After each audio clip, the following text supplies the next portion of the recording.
its goals are, how do you distinguish yourself from other groups, and also what your attitude is toward the United States law, because everything that I've seen of what you do so far suggests that you're extremely scrupulous about what the American law is, that you follow it, and that you that's part of what distinguishes you from other groups that you might be associated with, is that you intend to use every right that is afforded to you by the U.S. Constitution. That is correct. So please tell me, what's the end state goal that you're looking for? Well, I think that you're taking two things and putting them together. First of all, our end state goal has zero to do with what you just talked about. How we go down that path and how we get there is completely disengaged from the end result, because the end result cannot be accomplished in 3 to 5 years. The end result has nothing to do with the traditional purpose of a militia, which is most of the time to oppose government. We're not opposed to government. Government is not our issue. The NFAC was born out of the necessity after 240-some years of slavery, and then an additional 156 years of so-called freedom, and the continued condition of black people globally and the descendants of slavery here in the United States, even if they're afforded these so-called rights and privileges under the Constitution, the Bill of Rights, the Declaration of Independence, which is all just paper, and agreed upon principles and laws that are not fairly administered, even in this modern society. The NFAC was born for twofold purposes. The first one was an immediate bulwark against the continued human rights abuses that so much resemble apartheid of the South Africa. The other reason is because in order for the black race to come into its own, which it has not since slavery ended, it has not. It started to, but they were handicapped, and there were obstacles put in place, and there were laws put in place, and all of these things put in place to impede that progress. So this is maturity delayed. In order for us to mature as a race, since we want to be divided by color, when before 1619 there was no race. This was something that was invented by the Portuguese slave trade. This was something that was invented by the Atlantic slave trade to justify the enslaving of a people. There is no such thing as a slave. Slavery is a verb. It is an action. It is an ongoing action to enslave someone, any group that's been enslaved. It's a violent act. It went on for 246 years in this country. And then when it was over, progress was hindered. So now we find ourselves in the 21st century, and we're looking around at all of the things that are impacting not just us, but the human race, the coronavirus, the pandemic, the global warming, the effects of extreme climate change. All of these things don't differentiate based on whether you have melanin or not. These things are based on the human condition and whether or not we can survive that. We as a species, black, white, purple, yellow, who cares what color, have not advanced collectively in over 400 years. Why? Because we become mired down in this division game, this race for superiority, this achieving all at the expense of all mentality. When I ran for the presidency back in 2016, there was an independent presidential debate that was held in Flint, Michigan by PBS and a few other of the pundits. And one of the questions that was asked was, what was the most radical piece of my platform? And I said the most radical piece, aside from the standard things we discussed for the presidency, the most radical piece was the outlawing of practices that were built on the institution of racism, the same way they've done in Germany. You cannot bring up the Holocaust. You can't talk about Auschwitz. You can't display the swastika. Why? These were reminiscent of a time when the race was divided, one group was oppressed, almost exterminated, and so forth. So you'd suggest something similar where there would be... That was one of the things that I suggested was the most radical piece of my presidential platform. That is very radical. I mean, it's the First Amendment. It's not, but it's not unprecedented. You mean in modern It's not unprecedented in modern society because the Germans do it so well. I lived in Germany for 4 years. Oh, really? Yes. You speak German? No. Where do you live? As a matter of fact, I lived in Kaiserslautern for a while, then Wiesbaden. I moved down to Heidelberg. I spent some time in Darmstadt. I've lived in a small town called Idis-Adlerstein, right outside of Bremerhaven. So I've been all over Germany. I don't want to get into your biography too much, but it seems like that's affected your politics. If you think that the way the Germans have... Once I left the United States and lived abroad and saw a different way that I myself, as an African American, as I called myself at the time, I was treated completely different. Once I left the country and I saw that I had been socialized to believe that I was second class, that there was something criminal inherent about me. I had bought into the brainwash.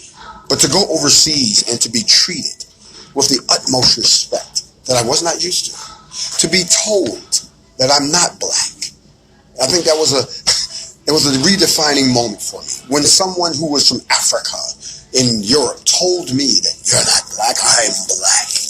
And I began to relearn history from a different perspective. Living in Germany gave me the ability to visit in person all of the places where this Holocaust had happened. I would visit the German hamlets and read the stone obelisk with the names of all of the people that were taken.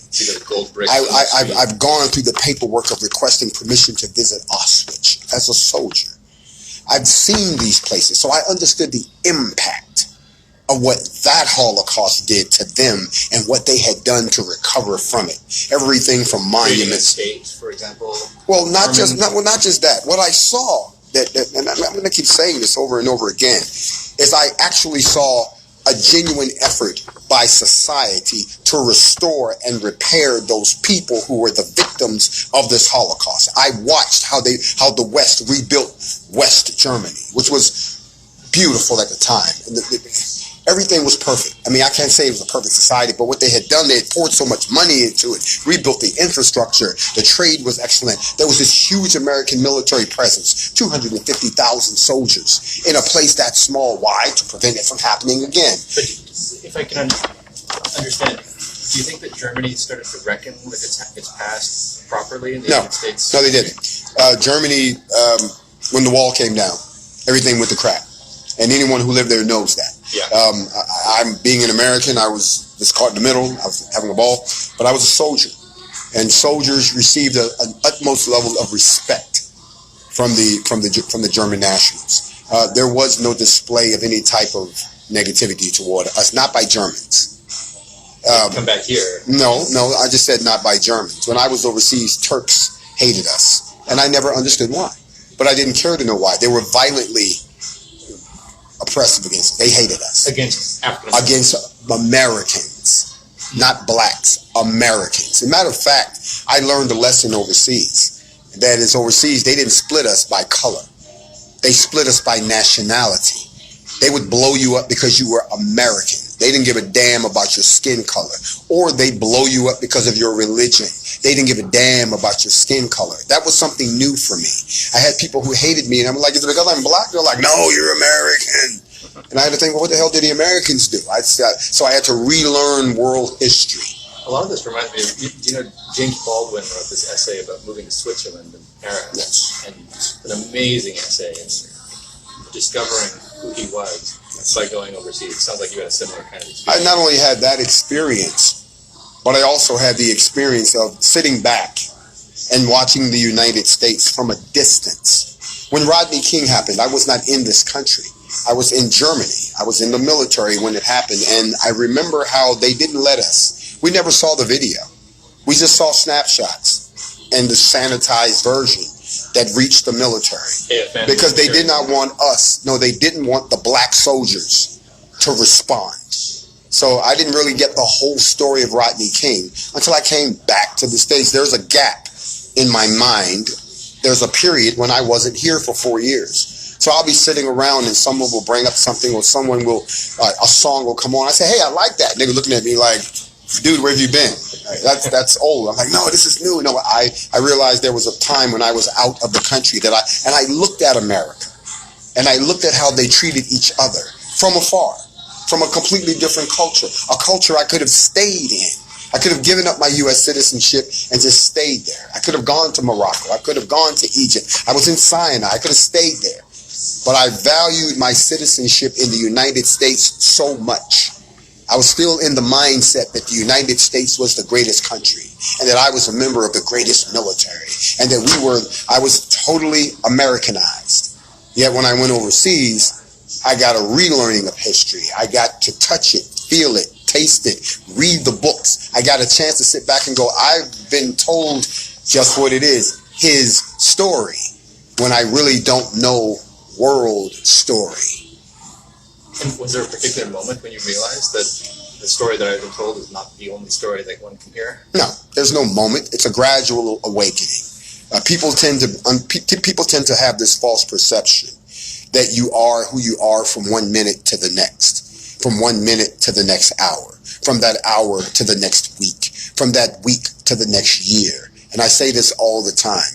When they finally admit that we have the capability to time travel, I would love to see one of us go back and meet ourselves 5 years ago or 10 years ago. You would sit that person down and have a word. You'd have a word with him, wouldn't you? You'd be like, listen, you're going to make some mistakes.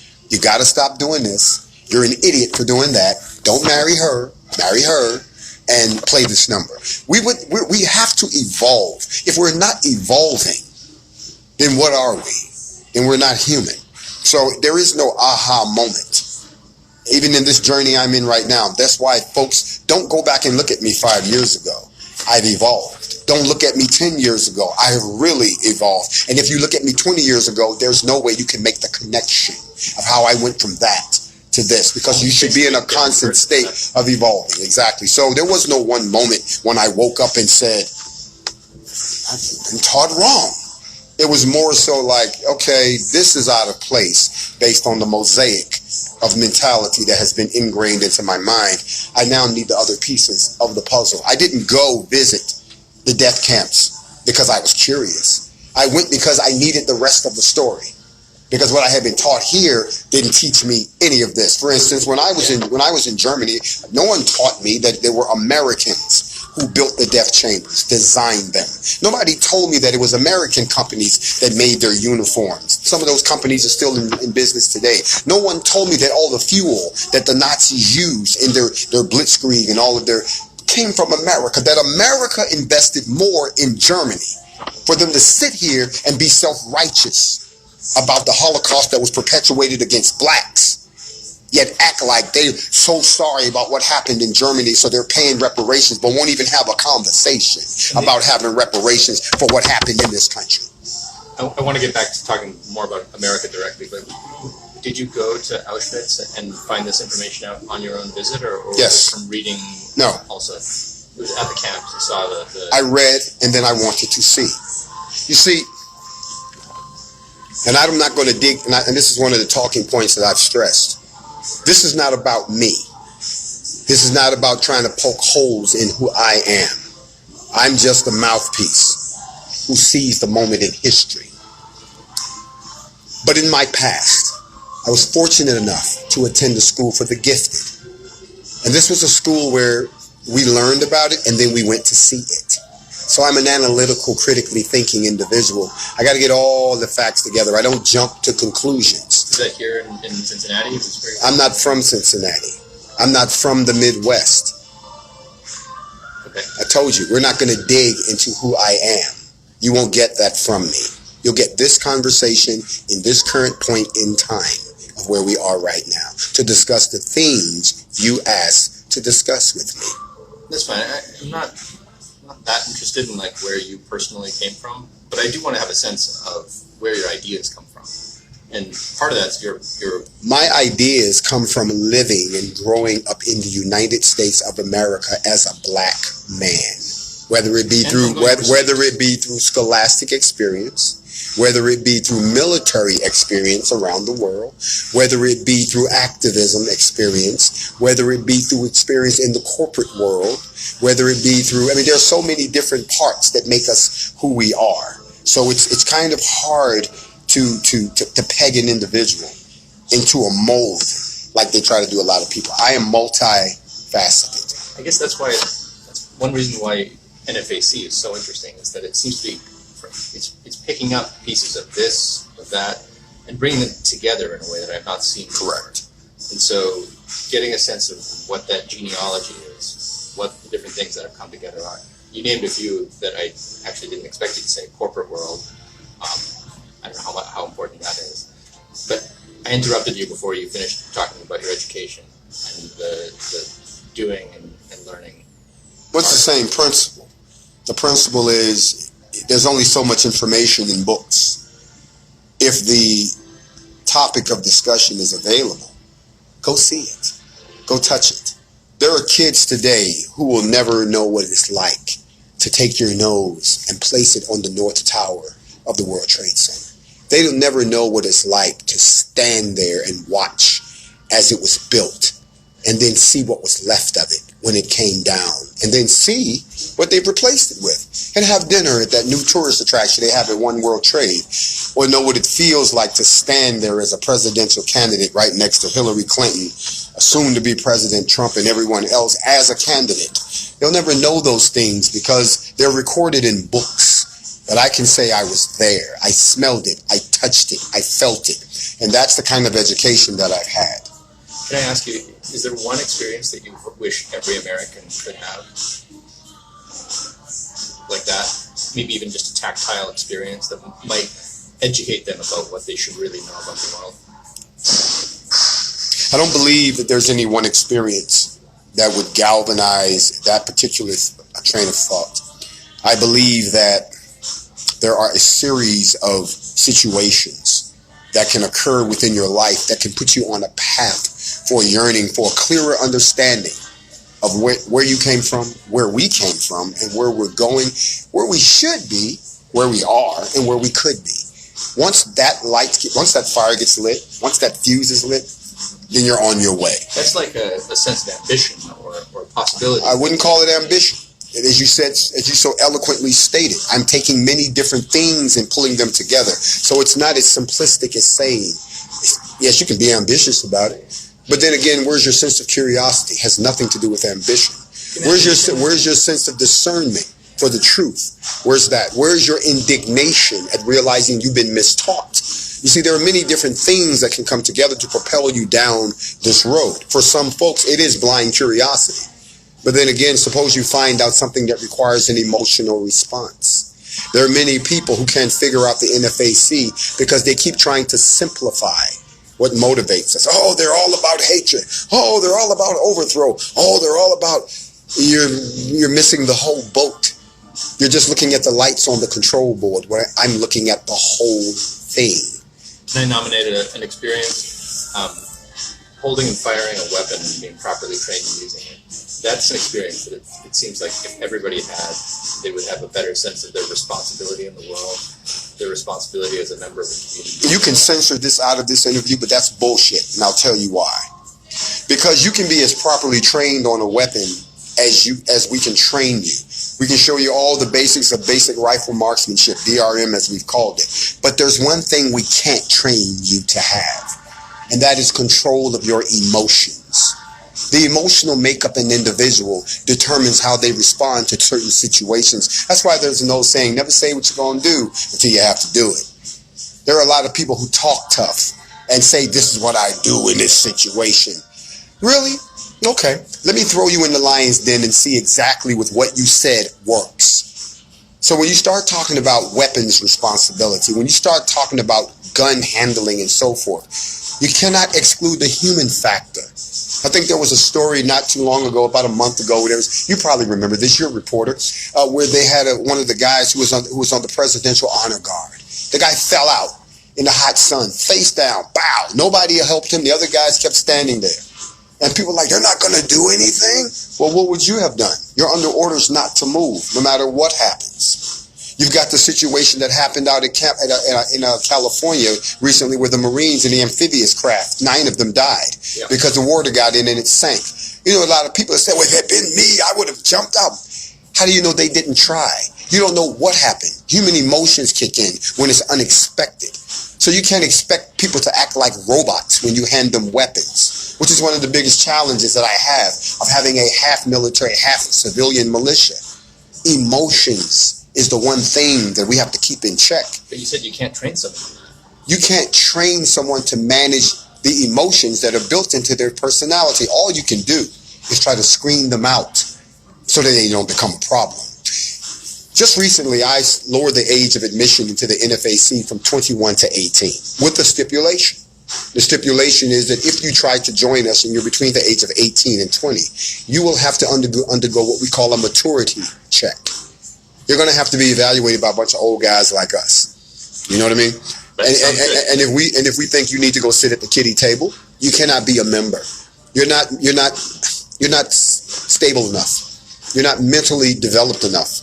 You don't have the wherewithal to discern between what you got spooked by and what's really a threat. And is that something you can discern in someone or examine in someone with a conversation, or is that something that has to be tested? It's something that it's a combination of conversations, not just with me, but with several individuals who will come to a consensus. It's just like a psyche valve. Some of us are trained how to have conversations with you while you think we're talking about one thing. We're actually studying your body language. We're trained in neurolinguistics. We're very, very good at reading your body language because 97% of communication is nonverbal. This is making me wonder what your MOS was and whether People have speculated on what my MOS was and they've gotten it all wrong. I've seen in the press where someone said, "Oh, he's a 92 Alpha, he's a supply sergeant." So no, I'll be happy to let everyone know I had 5 MOSs. Okay, I started off as a 31 Charlie, satellite communications, a rat rig back in the day. Got boring. So I then moved over to personnel information systems. That got boring. So then I moved over to interrogator. That got boring. Then I moved into human resources. That got to be exciting.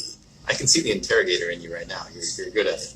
Even though you're not asking me questions, I can tell you are analyzing me in a proper way with your eyes and so forth. But keep on going with your MOSs. That's all I'm going to tell you at this point. Okay. So the first question that I asked, you usefully differentiated the question of where NFAC wants to go and what tactics NFAC will use to get there. I don't think you quite answered the first part of it, though. Although you were getting there. You said that there is a maturity of the race that needs to be achieved. What does that mean? Let me explain it to you. I'm going to get a better angle here. You see,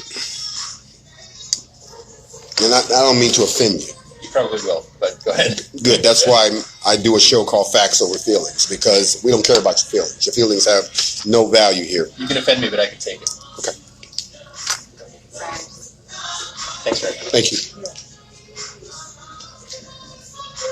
And I'm going to try to take the short route by saying this. Why is a race proud? A race is proud because of their history. Well, how do they know their history? They're constantly reminded of it. They're constantly taught about it. They constantly commemorate it. They constantly uplift it. They constantly make sure that everyone, young and old, remembers what made us great. What does that do? That builds racial esteem. You're proud of what you've done. You look back and say, this is what we've done. We're a proud people. We have high self-esteem, and we have high racial esteem. A race like that will mature because it's moving forward collectively on a positive foundation. But when you rob a people of their culture, erase their past, and deny them the credit of the things that they've done as a people, you destroy their racial esteem.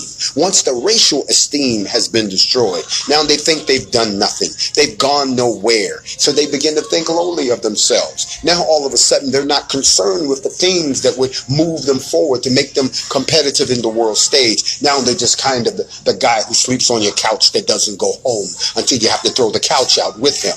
They become a burden to everyone because they don't think they've done anything. They become immature as a race.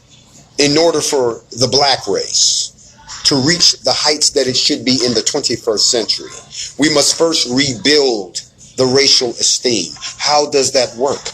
You have to give them something to be proud of. You have to make them feel like they accomplished something on their own without any allies or help. You have to make them shake off the mental brainwash that has been so intrinsically ingrained in them for the last 400 years. And that in itself has proven a challenge, because what we found out is in the struggle to elevate our people, ourselves, pulling ourselves up by our own bootstraps, we found out that some of our own have become our own detractors. So we don't have to blame the non-melanated people. Why? Because some of you all have adopted their ways. You bought so much into his story, that now you think it's your story. So now what you want us to do is further continue that story. We don't want to do that story anymore. We need to raise our racial esteem, raise our racial maturity, raise our sense of urgency, and then raise the civilization of our people so that we too can sit at the table at the UN and have a conversation just like your descendants do, just like every other race does. We're only looking for an equal shot. But we know we have some internal housekeeping to do, which kind of segues right into why the NFAC is only black. It is not racist to exclude everyone else. It is an exercise. It is a team building exercise so that we can learn to work together ourselves, so that if this works, we get all the credit. If it doesn't work, we have no one to blame but ourselves. And then once we learn to work together as a cohesive unit, now we can work with other people. Now we can have allies. How are you going to have allies with everyone else when you're fighting in your own house? So far, you haven't offended me. That all sounds reasonable. It also sounds like a very classical understanding of what Du Bois, I think, called the improvement of the race. W.E. Du Bois was trying to do the same thing, but he was trying to do that by creating encyclopedias. W.E. Du Bois was an enemy to the movement that Marcus Garvey started, which was the movement back to Africa. W.E. Du Bois was also a member of what they call the boule, or the bourgeois institution, of those who felt that integration was a better solution than separation, which now, if he was alive today, he would eat his words. He was dead wrong. Integrating into a system that does not provide equalization is slow annihilation. I'm sorry. It's very slow death. I'm more so inclined to look at the works of Ian Bremmer in his book Superpower. And he talks about the three models. If you want to administer a country to move forward, there are three models, if you'll indulge me. Now, the first one is pull all our resources home, screw the world, we'll take care of ourselves, and we'll just be okay until the mob comes knocking at the door. That's not the way to go. And the other way is to play the police of the world and be everywhere in everyone's business and say, we know what's better for everyone, so we're going to peacekeep everyone, and we're going to.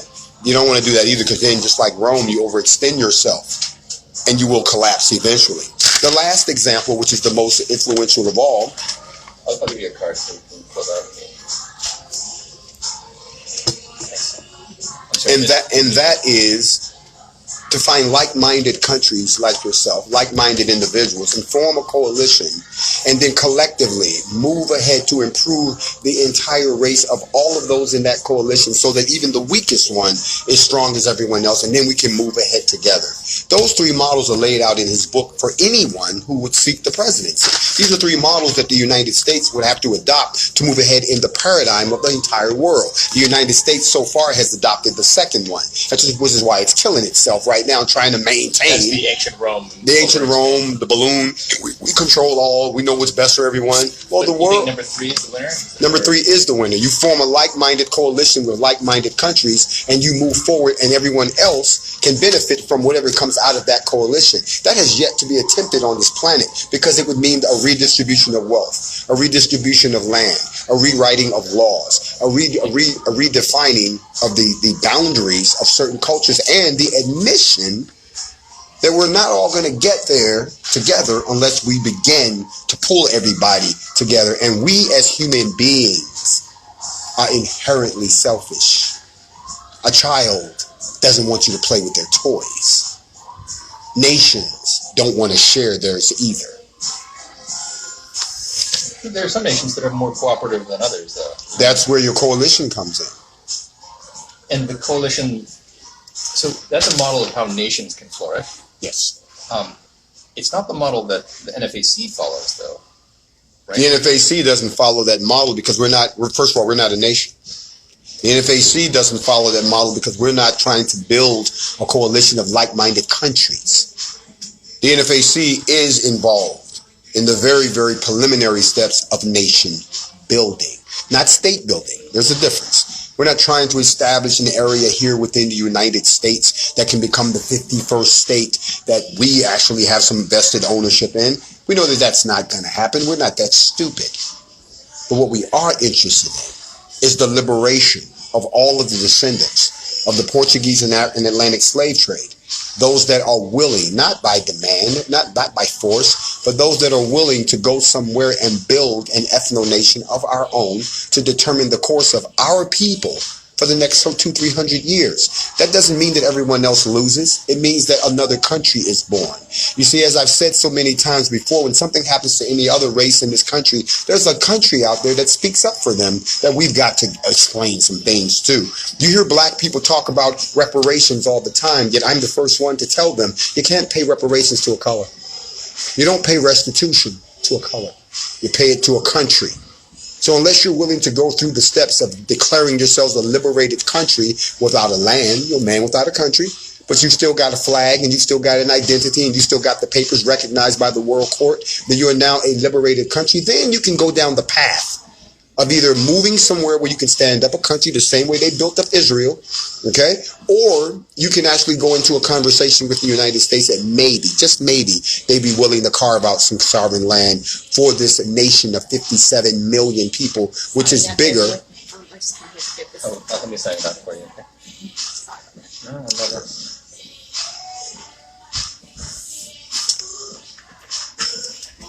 Yeah.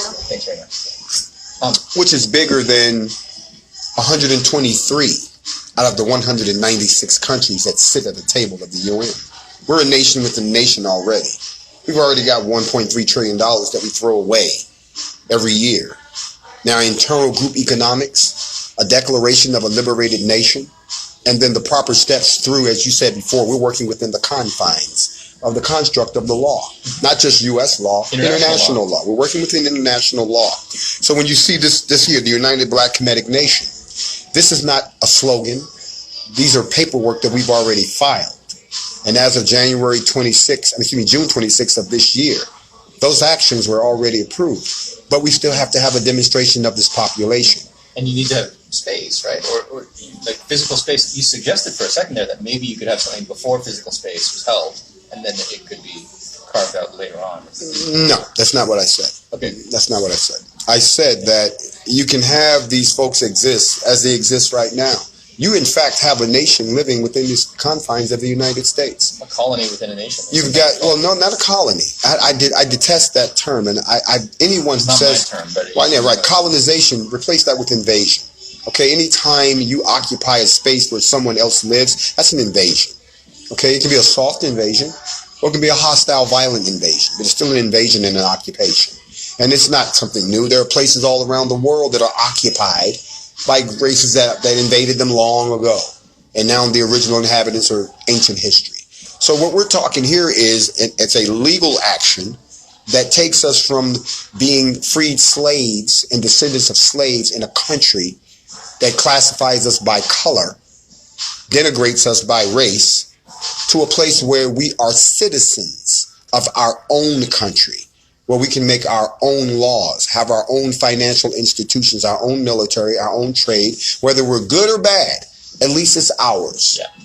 Okay, there's no standby place. This would require a conversation between two neighboring countries who are willing to carve out an area and then defend it until we can stand on our feet. This is a process. That's why when people say, well, what is the ultimate goal, as you asked at the beginning of this conversation, the ultimate goal of the NFAC is to become the military backbone of that country. That's amazing.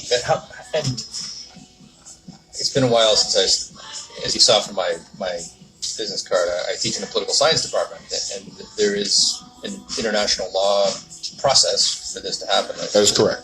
The Montevideo Convention. That is correct. Tell me about what the steps are toward reaching the criteria of that convention. You know, the beauty of that is the NFAC has the most diverse skill set bucket of individuals from around the world as its members. And some of those are some of the best international lawyers in the world. A 43-page document detailing our liberation requests, the addendums that go through the world courts, the Human Rights Commission, and so forth. These papers have already been filed. As the Supreme Commander of the NFAC, I don't have to sit here and detail out those practices to make sure they meet the criteria for that convention because my lawyers already have. Can I see those documents? I wish I had known. I've been happy to have brought you a copy. Well, maybe by email.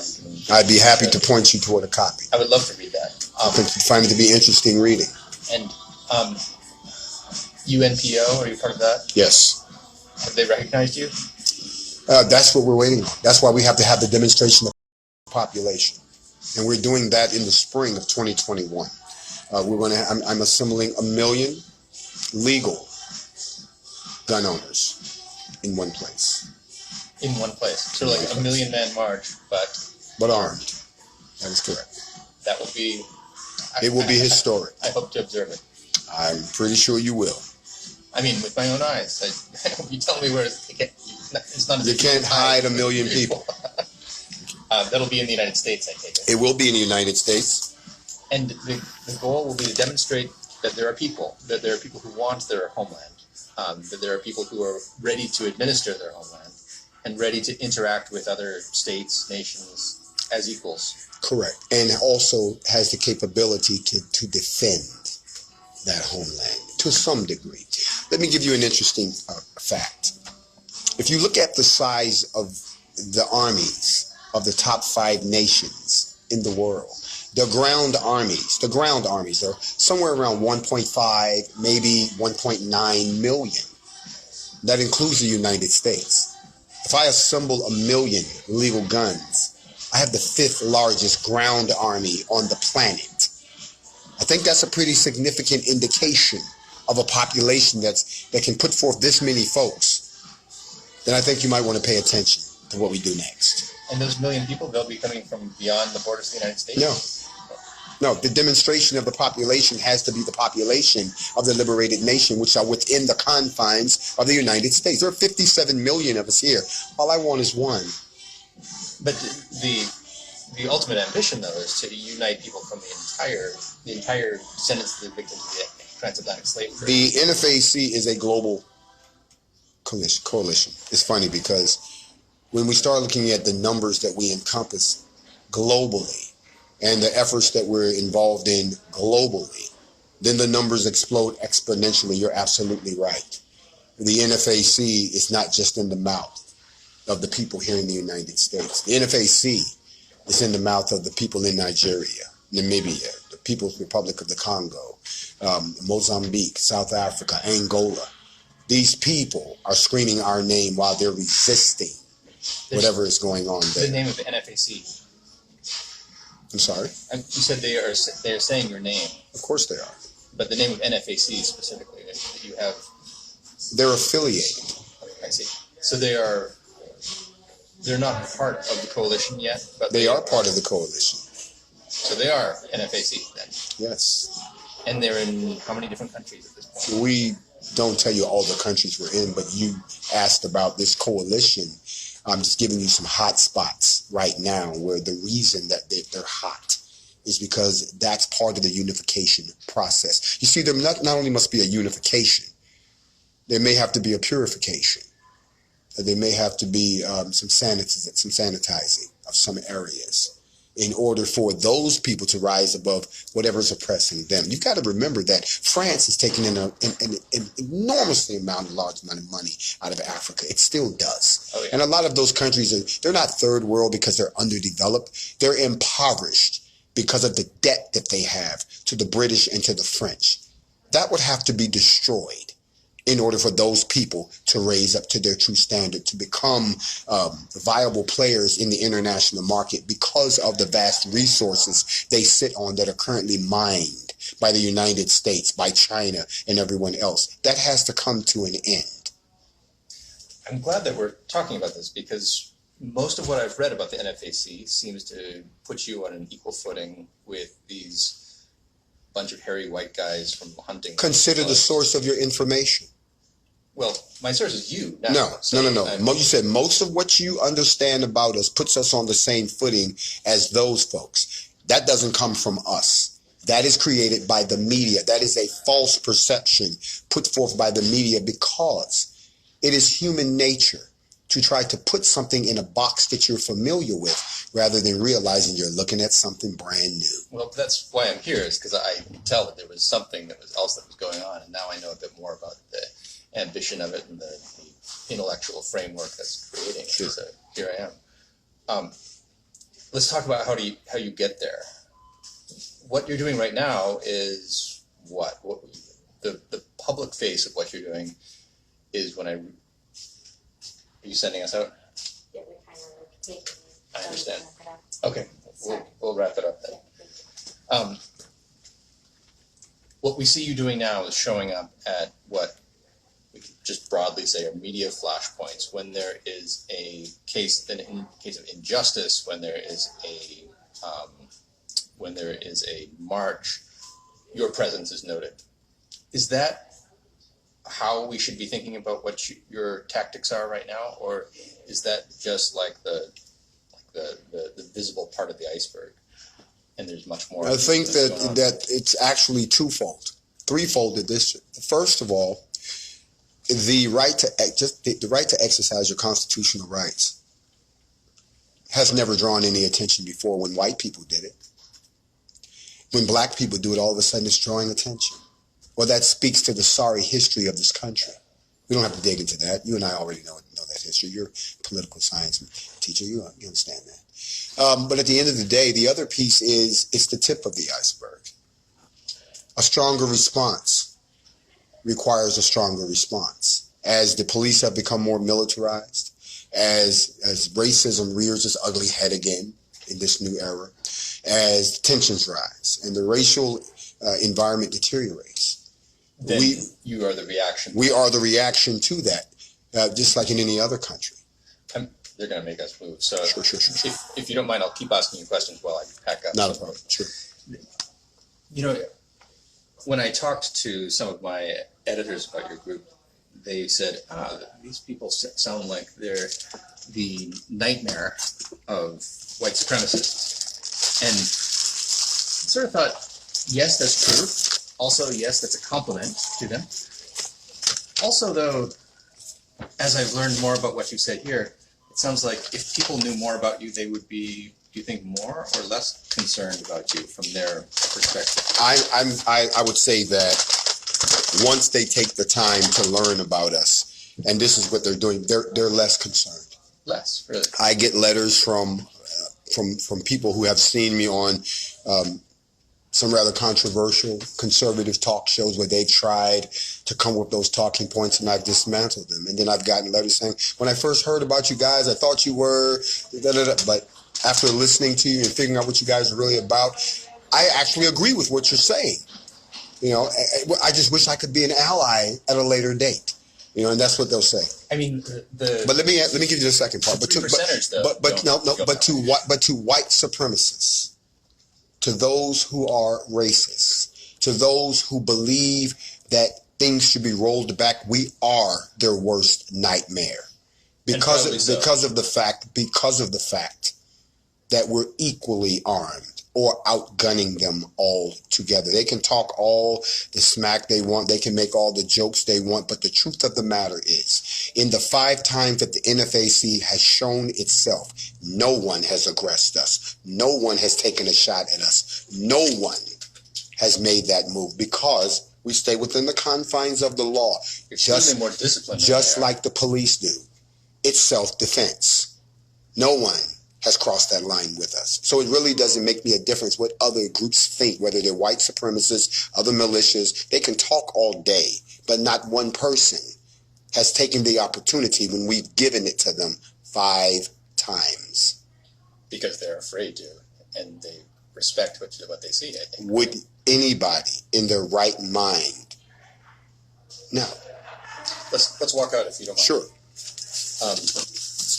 I really wish we could talk longer. This has been really great.